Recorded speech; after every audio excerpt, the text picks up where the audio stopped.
The landlord, which I presume is the I presume it's the university. It's plonked right in the middle of it.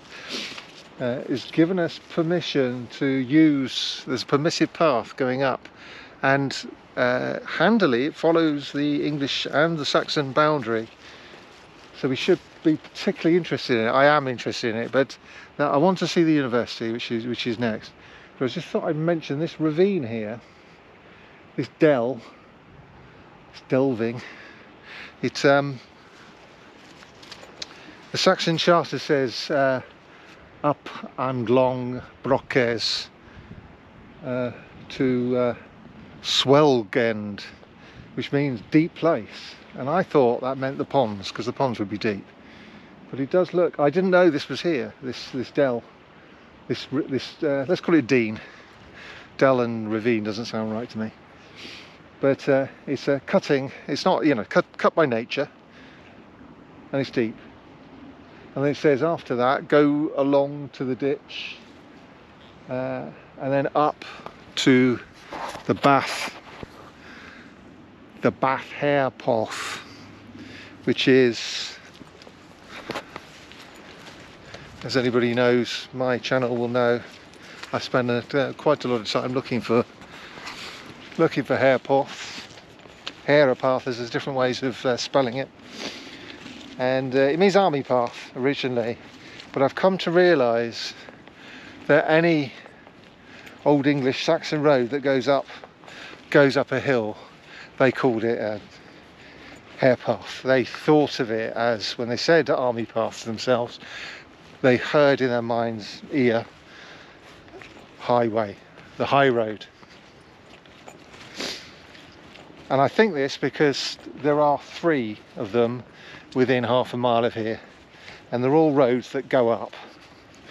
So I'm wondering, I used to think that Harapartha was a privileged type of road, a royal road, an important road, but I'm starting to realise, just because there's so many of them and they're all uphill, that perhaps that's not the case. Any old road that went uphill was a Harapartha, probably, possibly.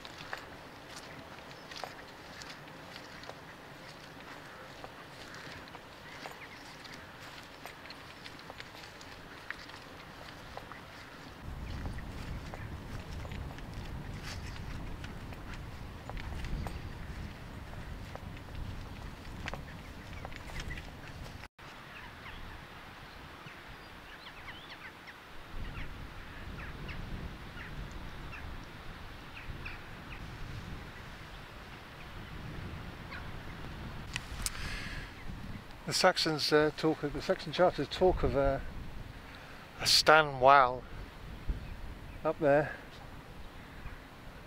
stone wall. I wonder whether or not that is this, you know, whether it's the same wall, you know, maybe repaired multiple times over the last 1200 years. Maybe just the foundations are Saxon, maybe the whole thing is. I wonder if that is the stone wall. Anyway, somewhere up there is the Childestan.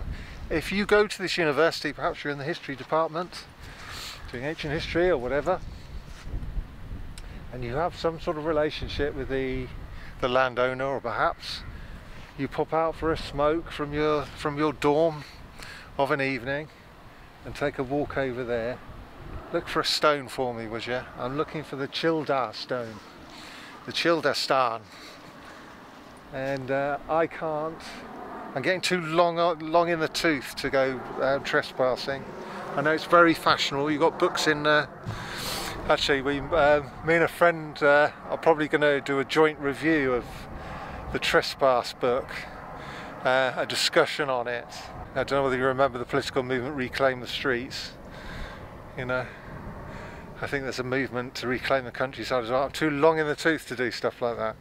But if you are, when you're younger, people turn a blind eye. So if you're doing history over here, please would you, and you know, and you're not breaking the law, please would you have a look for me and put it in the comments below if you can find it. Get a photograph for me. The Wansdyke comes up here, and as I've talked before, it is as I've explained before, it's a Dark Ages earthwork, a great big defensive wall that goes about 60 miles from Bristol to Marlborough, something like that. There's a gap in the middle of it where we don't really know where it goes. The theory is they used other impediments to raiders, like forests and brambles, and or maybe even overturned trees, or you know, they made walls out of perishable substances down there in the middle bit. But up here, it was an earthwork with a palisade or riveting on the earthwork to make it so you can't ride a horse up here. Now you can.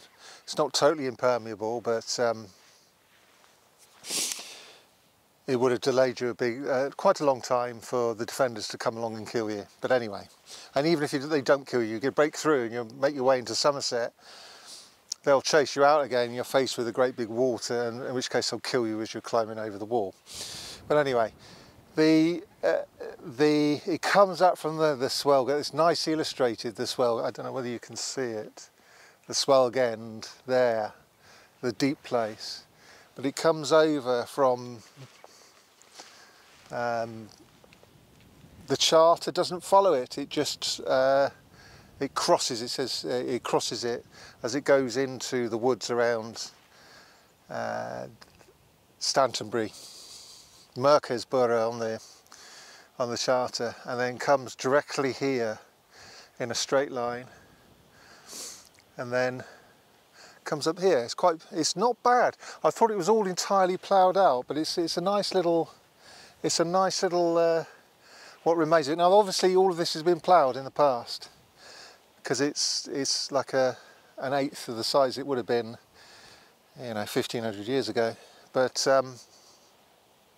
it's here. We know it's here. It's not as beautiful as the Wiltshire part of the Wansdyke, but I like it. It wasn't important to the Anglo-Saxons, because it's here in this area. In Wiltshire they use it as the part of their boundaries, but here it just mentions it crosses the Wodeness ditch and then goes off down the river and so on, and then comes back up here.